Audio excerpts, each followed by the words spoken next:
Assalamualaikum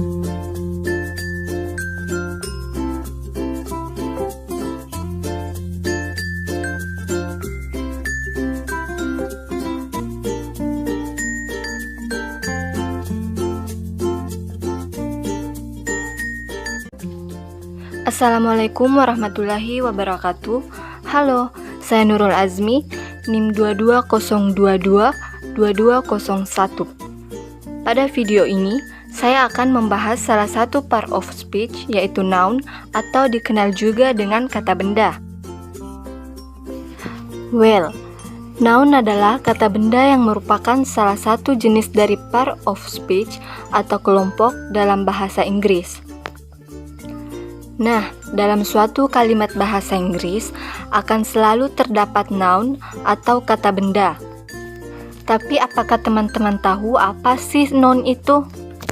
Karena memahami video ini sangat penting saat kita belajar bahasa Inggris.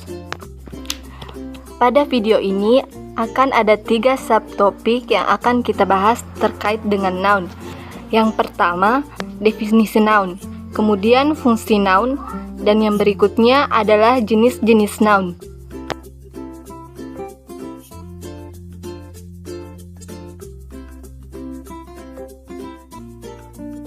Dalam bahasa Indonesia, noun atau nomina ini adalah kelas kata yang ditujukan untuk menyatakan suatu hal seperti makhluk hidup, benda, ataupun tempat. Jadi bukan berarti karena noun ini dikenal juga dengan kata benda, berarti yang termasuk dalam noun ini hanya benda. Big no ya. Jadi selain benda dalam bahasa Inggris yang termasuk dalam kategori noun ini juga bisa saja makhluk hidup orang, hewan, ataupun tempat. Contohnya, people, lion, tree, school, table, Jakarta. Jadi, ini semua adalah contoh dari noun. Ingat, your heads underline. Noun bisa berupa orang, benda, hewan, ataupun tempat. Nah, setelah mengetahui definisi noun atau kata benda dalam bahasa Inggris, tentu teman-teman juga harus tahu sebenarnya apa fungsi dari noun ini dalam sebuah kalimat bahasa Inggris. Jadi sebenarnya ada beberapa fungsi noun dalam sebuah kalimat. Yang pertama sebagai subject of verb atau subjek pelaku yang melakukan kata kerja atau verb dalam sebuah kalimat. Contohnya Rudy is sleeping. Nah, Rudy ini merupakan noun yang berfungsi sebagai subjek karena Rudy yang melakukan verb atau kata kerja tidur ini. Berikutnya, noun juga berfungsi sebagai direct and indirect object, objek langsung dan objek tidak langsung. Direct object ini biasanya bertujuan untuk menjawab pertanyaan what dan whom ya setelah action verb dalam sebuah kalimat transitif. Sedangkan indirect object itu biasanya bertujuan untuk menjawab pertanyaan to whom atau for what.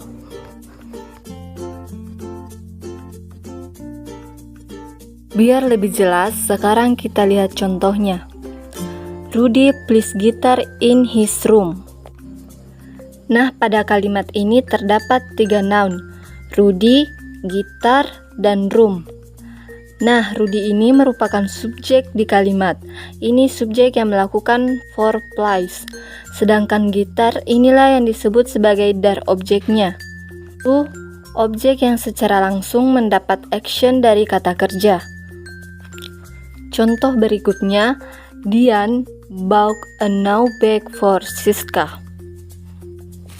Nah, pada kalimat ini juga terdapat 3 noun, yaitu Dian, new bag, dan Siska. Dian ini merupakan subjeknya, orang yang melakukan verb yang melakukan kata kerja bought ini. Sedangkan a new bag ini adalah direct objeknya. Dan Siska adalah indirect objeknya. Jadi ingat, dar objek adalah noun atau objek yang secara langsung menerima action dari verb atau kata kerja. Makanya di sini new bag adalah direct objek. Dian membeli sebuah tas baru.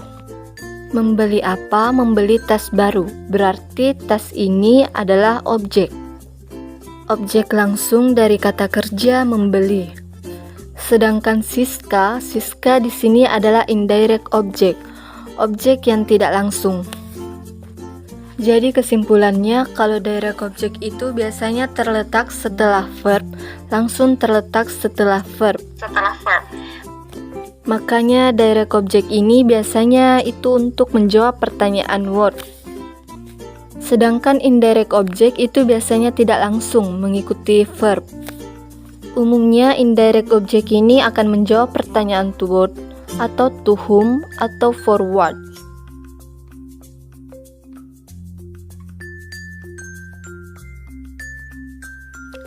Well, fungsi noun berikutnya adalah sebagai subjek ataupun objek komplement.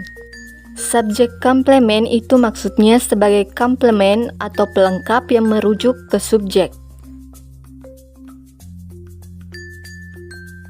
Contohnya, Donnie is chairman of this company. Di sini, Donnie merupakan subject of the sentence. Sedangkan noun the chairman ini merupakan subjek komplement, yaitu noun atau kata benda yang berfungsi sebagai komplement pelengkap yang merujuk ke subjek Donnie untuk melengkapi atau memperjelas subjek.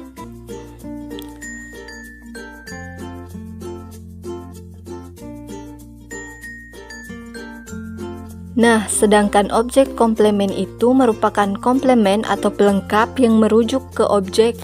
Contohnya, they give their son a bag.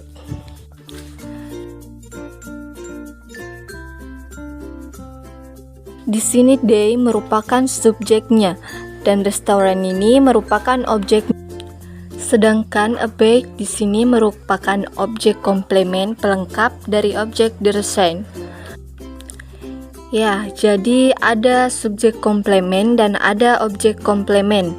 Subjek komplement adalah noun yang melengkapi subjek, sedangkan objek komplement adalah noun yang melengkapi atau sebagai komplement dari objek.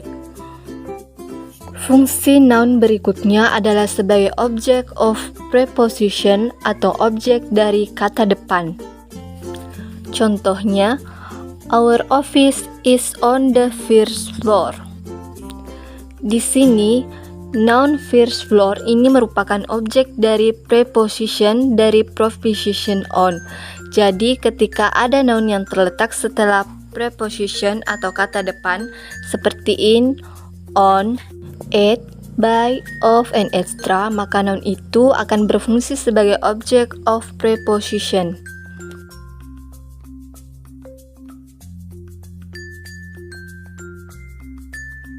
Next, selanjutnya saya akan membahas jenis-jenis noun.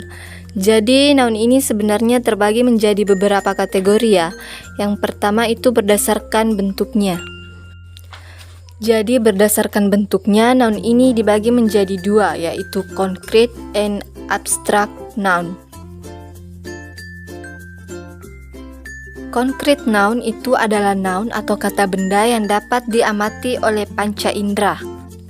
Contohnya, book, eraser, bottle, flowers, chairs, and etc. Sedangkan abstract noun adalah noun yang tidak bisa diamati oleh panca indera. Noun ini biasanya diakhiri dengan kata ice, egg, nc, cyan, tian, dam, and etc. Jadi yang perlu teman-teman garis bawahi adalah perbedaan konkret dan abstrak adalah konkret itu bisa diamati oleh panca indera, sementara abstrak itu tidak bisa diamati oleh panca indera. Contohnya happiness, emergency, freedom, motivation, affection, ideal, love, spirit, lifetime, gay, and etc. Ini adalah contoh-contoh dari abstrak noun. Berikutnya adalah jenis noun berdasarkan bisa tidaknya dihitung. Nah, ini terbagi dua, ada countable and countable noun.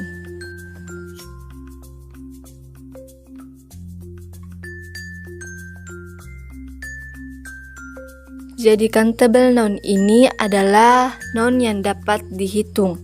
Bentuknya ada dua, yaitu singular atau tunggal dan plural atau jamak. Singular contohnya a book, one pen, the sun, and etc. Kan plural adalah a books, cats, and etc.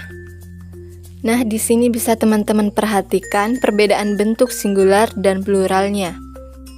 Ketika countable noun dalam bentuk plural, maka kita menambahkan akhiran s setelah nounnya. Jadi contohnya sebuah buku, satu buku, a book. Tapi kalau kita sudah mengatakan beberapa buku, maka tidak boleh hanya mengatakan some book. Harus ditambahkan s di belakang books, yaitu menyatakan bahwa noun ini bentuknya plural atau jamak. Di sini teman-teman juga perlu mengetahui bahwa ada yang disebut dengan irregular noun. Jadi tidak semua countable noun itu hanya perlu ditambahkan s ketika kita ingin mengubahnya ke dalam bentuk plural dari bentuk singularnya. Contohnya, bentuk singular ada a woman, a man, a child.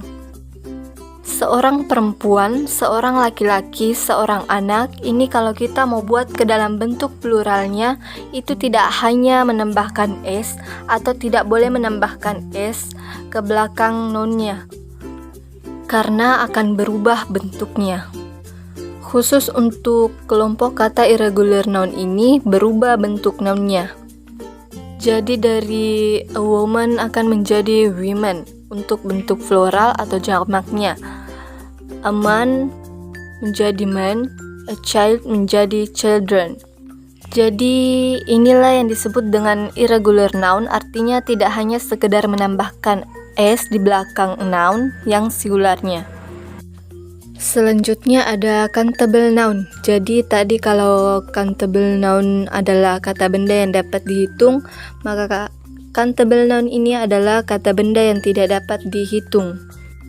Contohnya milk, sugar, salt, cheese, and etc. Ini adalah contoh kata benda yang tidak bisa dihitung. Tapi teman-teman perlu ketahui juga bahwa sebenarnya uncountable noun ini sebenarnya itu memungkinkan untuk dihitung. Tapi yang dihitung itu bukanlah zat atau substansinya. Tapi yang dihitung adalah takaran atau wadah dari uncountable noun itu. Makanya biasanya uncountable ini dikenal juga dengan istilah nash noun.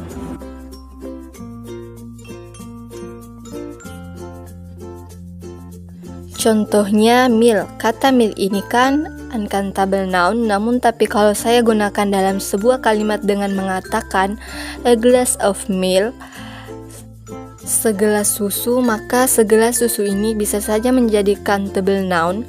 Kenapa? Karena yang dihitung adalah wadahnya, takarannya, sebuah gelas.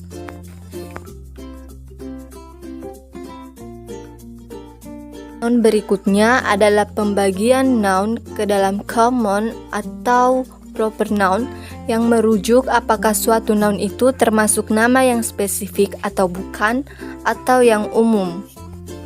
Common noun ini adalah noun yang mengacu pada hal-hal yang masih umum. Jadi penulisannya itu terkadang tidak menggunakan huruf kapital. Biasanya digunakan huruf kapital itu hanya untuk mengawali sebuah kalimat atau judul. Contohnya, person, city, countryman. Restoran, park, hall, handphone. Ini adalah contoh common noun, hal-hal yang masih umum. Sedangkan proper noun ini merupakan hiponim dari common noun. Jadi acuannya itu lebih spesifik daripada common noun. Karena itu proper noun ini umumnya ditulis menggunakan huruf kapital, kecuali huruf kecil itu sudah ditetapkan sebagai bagian dari nama. Contohnya John, Semarang, Indonesia. Ini adalah contoh proper noun. Makanya di sini kita harus menggunakan huruf kapital. Tapi boleh saja itu ada huruf kecil kalau itu merupakan ketetapan namanya. Contohnya ini ada iPhone. Di sini tetap menggunakan huruf kecil bukan huruf kapital di depan. Oke, Well, I think that's all. Penjelasan terkait dengan noun atau kata benda dalam bahasa Inggris. Semoga penjelasan di video ini bisa dipahami. And thanks for watching. Assalamualaikum warahmatullahi wabarakatuh.